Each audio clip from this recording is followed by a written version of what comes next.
Hey folks, Doug Blake with Body Design University. Welcome to another Saturday live study for our NASM 7th edition certification exam. If you have any questions, by the way, on how to get in on this study within our portal, you can go to the website that we have listed there. But today we are going to continue in chapter 4. And in this particular area, now, NASM, when you purchase their hardcover textbook, it doesn't give you lessons, but if you purchase the online textbook, just so y'all know, it kind of gives you a by lesson. And so this is lesson 4, I believe, in this chapter.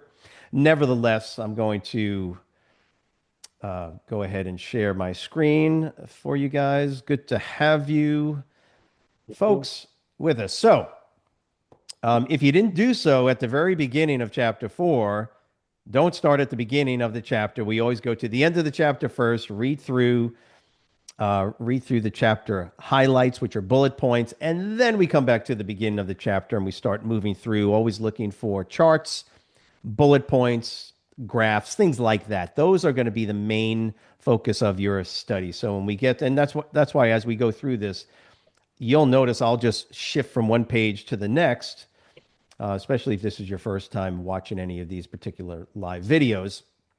But we do want to look for bullet points and be familiar with the words or concepts that NASM has put on the side panel. So you can see these two terms: motivational interviewing, and that's simply just a client-centered directive method for enhancing intrinsic. Okay, the words are way too big already, but I'm going to finish it up. Intrinsic motivation to change by exploring and resolving ambivalence. Now, real quick, and I'm not sure if they tell you about it, but Milner and Rolnick were the original developers of this concept of motivational interviewing. That was they started this, I believe, in the 60s or something. They've revised it over and over and over. And of course, NASM will refer back to their 2013 revision. Not sure if they've done anything new since then.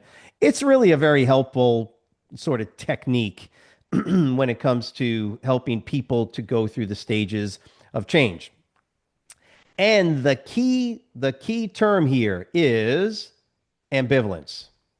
Now, remember, from a purely testing perspective, you do want to know the terms like self-discrepancy. You do want to understand some basic concepts. This is psychology, right? And so we just got to be careful that we don't go too deep into it, because as a trainer, you're simply not going to be spending a whole lot of time doing this. Remember, motivational interviewing, the pure directed methodology requires that you sit there and have conversations with people for like 30 minutes, 45 minutes. Okay, this is like a psychology level scenario. Personal trainers, you're not doing that. Please don't do that with your clients. You need to understand some basic things as we go through this part of the chapter. And there are ways to use motivational interviewing in a very quick, kind of easy methodology, easier methodology than what you're going to see here, and help people to make the changes that they need to. But it's always focused on this word ambivalence. I want you to keep that in mind as we go through this. So they give you thank goodness they don't go into it too much. They give you a quick intro, and then the most important thing, which is applying motivational interviewing. And what you'll see is their first line of reasoning here and focus is what's known as self-discrepancy. What is it? It's an internal conflict that occurs when an individual compares their, listen to this, actual self with their ideal self. This is not psycho mumbo jumbo, Mark. It's not. Yeah. This is real stuff. Yeah. It's a little odd that we're actually seeking conflict. What do we normally do in today's, particularly like in our political environment? We don't want conflict. No. No, guess what? When it comes to changing behaviors, you are actually, in a sense, you're actually trying to induce conflict in your clients. If my client is happy with where they're at and they are 100 pounds overweight, that is not going to work, guys. It's not. I need my client, I need you, I need me, I need my wife, I need my kids.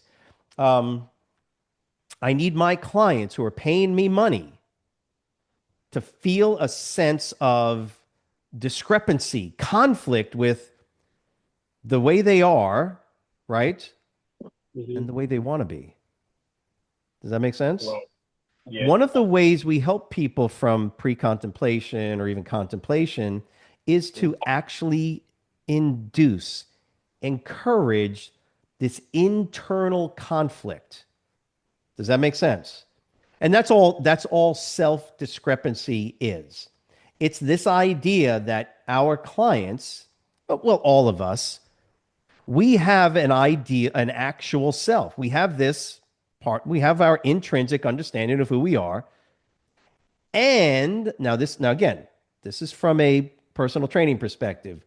We have an ideal self. What are we talking about with an ideal self with our clients? Well, it's generally going to be body weight and body image, right? So, Yep. what is your, Francette, what is your ideal self? You have, maybe it's going from 15% to 12% body fat. My actual self is 15% body fat. My ideal self is being on stage and right. Well, if I can get that conflict, I mean, really get you to feel that and really get you conflicted about that, that's actually a good thing. Because now, if I show you the path, not to enlightenment, I can help you with that. But if I can show you the path to get to the ideal self and you're in conflict, what are you going to do? You're probably going to take that path more than likely, meaning you're now going to exercise regularly and you're going to change your eating. Look, guys, people are not going to change if they're comfortable.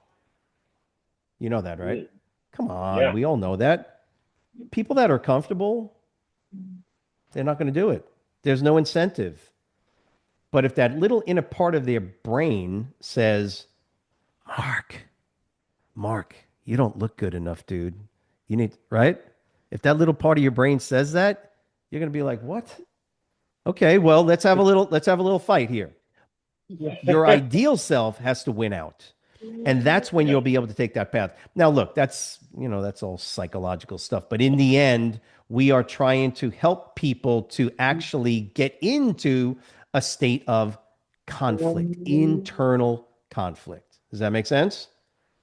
So that's why it's good. Self discrepancy is actually really, really helpful. I would venture to guess that you already use this quote method already with people you know. It's almost a guarantee. In some way, shape, or form, you're helping people to see their idea self or whatever it is they're looking for, whatever their goal is. I guess if you wanted to say ideal self, it's probably better to use the word goal or what it is I would like to accomplish in that way. Does that make sense? So the next thing they talk about is what's known as change talk and sustain talk. So sustain talk that represents and predicts movement away from change. That's not good. Versus talk that reflects movement of the person toward behavioral change. I you tell me. I think it is common sense or intrinsically makes sense, doesn't it?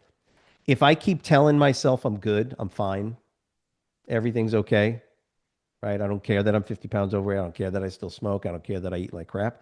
And that's called sustain talk. Yeah. Got it? Yeah. Versus change talk. Now, this is the sort of the academic way of explaining it. What would we say to somebody? What would we say to clients in this sense, right? You don't want to, I know you want to lose weight, right? Isn't that what you want to do? Yeah, of course. I need to lose 20. I need to drop 25, 30 pounds. I just hate the way I look, blah, blah, blah. Well, now we're going to talk a little bit. And as I'm training you, we're going through this. We're going to talk in a more appropriate, positive way that's going to help you to make the changes you need. Basically, what I said is we're going to talk in change talk, not sustain talk. That's basically what I'm saying to them when I say, look, let's be positive about your exercise and your eating this and right. So I'll be saying that to people throughout the time I'm training them. You want to know what else is very helpful is when you encourage people as they're training. Encouragement itself is a part of the change talk paradigm. If you don't realize that, it actually is. So this is another technique for using motivational interviewing with clients. Oh, we've got somebody else that just jumped in. Let's get them in here. Avoiding arguments is another motivational interviewing technique. What did we see here, folks? What do we see? It's a table. Yay. Questions that promote change. Now, from a purely testing perspective, not the most important table, to be honest with you. But from a real, quote, real world perspective, this is actually pretty helpful. So let's just do one of them. Why don't you want to change? Well, that's provoking resistance, right? Somebody's going to throw up their defensive mechanisms, right? Versus what might you want to change? So if you read through these questions, y'all feel the difference, right? One of them is Yes. making somebody go, whoa, whoa, whoa, Doug, slow your roll, man. Why you got to ask me like that? Versus, well, I'm glad you asked me that because I want to change because I want to be able to see my grandkids when I get older and I don't want to die of a heart attack. Yada, yada, yada. Make sense? Yes. Um, so I don't think there's anything difficult to understand about that particular part. Um, and so importance, confidence, and readiness. By the way, just so you know, everything we're talking about here, the book that Miller and them wrote is like this thick. I Mm. know I have it here somewhere. My my book on motivational interviewing. It's like this thick. Because Yeah. motivational interviewing, just so you guys know, that whole stages of change model, that was for addictions, smokers, drug addicts. That's where they used it. We kind of steal it and use a little bit of it in personal training to help people make behavioral changes. But that's the only reason I'm saying that is because that's what we're dealing with. You're seeing two or three right of these pages. In reality, they are really, really condensing this and summarizing it. And they did a good job in their summary. Okay. They gave you something that it may be helpful, I guess. I'm not big into having clients fill stuff out, to be honest with you. But the last concept here is importance, confidence, and readiness.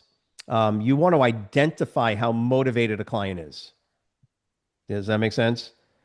And so you could Yes. literally ask them and fill this out, or you can give it to them, right? So if you look at, so they call it the change commitment check. Let me see if can I expand that? There you go. On a scale of 1 to 10, how important do you feel making this change in your life is? By the way, you can incorporate this into a basic initial form on your sign up sheet for clients. So they come in for their fitness profile, whatever. You could just add these questions in. Right? Make sense? Yeah. Oh, extremely important. 10. Confidence. How confident are you can make this change happen? I don't know. 7, 6. Wait.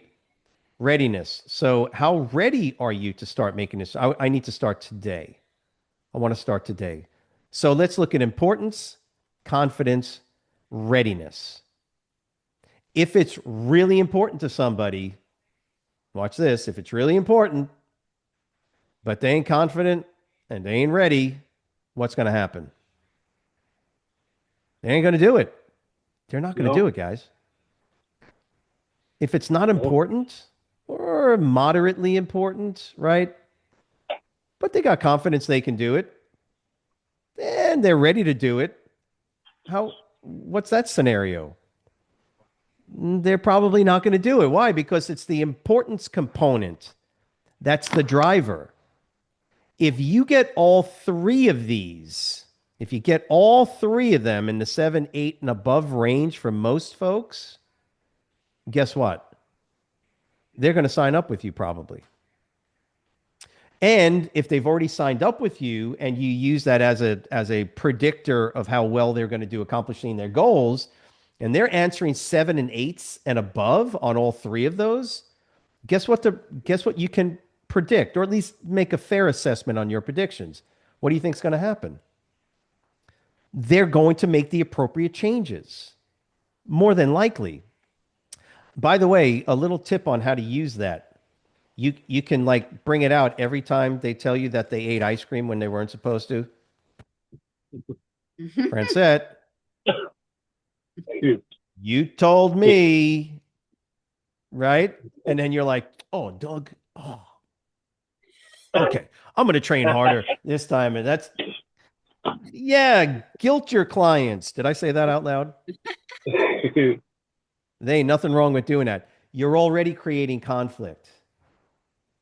When it comes to this area, and that's kind of the end of that part of the lesson.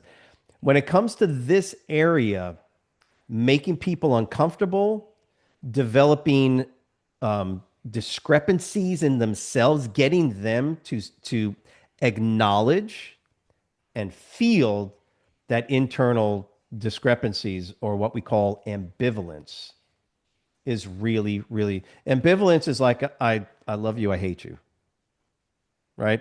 Ambivalence is that almost contradictory psychological construct. I want to exercise, but I hate to exercise. I want to eat healthy, but damn, I want that burger. So that creates internal sort of psychological construct. It's not cognitive dissonance, but it's a an uneasiness. And the reason ambivalence is so important is because when it's not resolved, listen, when it's not resolved, you get what we call stuck psychologically, and you can't move forward in the behavior change. Remember, at the end of the day, if I can get people to be robotic about it, I can get anybody to change. Wouldn't you agree? Mhm. If I can turn a little knob on your back, and you're like a robot, I can get you to eat 5 times a day, 2 times a day, 6 times a day. I can get you to eat well, not eat any of that crap. Why? Because you're like a robot. In one sense, that's what we're trying to do, is we're trying to get people to establish change. That's what we talked about in those last couple of lessons. And this is one of the methods, one of the more powerful methods, because it is effective. It's effective in clinical settings, but we've compressed it and got it down to just those little areas that we can kind of use when we're engaging with our clients and have a very quick, you know, half a minute discussion with them after they finish their workout, before their workout. Because, guys, remember, you're not doing motivational interviewing with people. We're just using some of the basic techniques and methods. Does that make sense? So, Mhm. look, it was good having everybody on board today. If you got any questions, please let us know. If you haven't done so, please subscribe to our YouTube channel. Let us know how we can be of any assistance. Have a great weekend. We will see you next week. Thanks.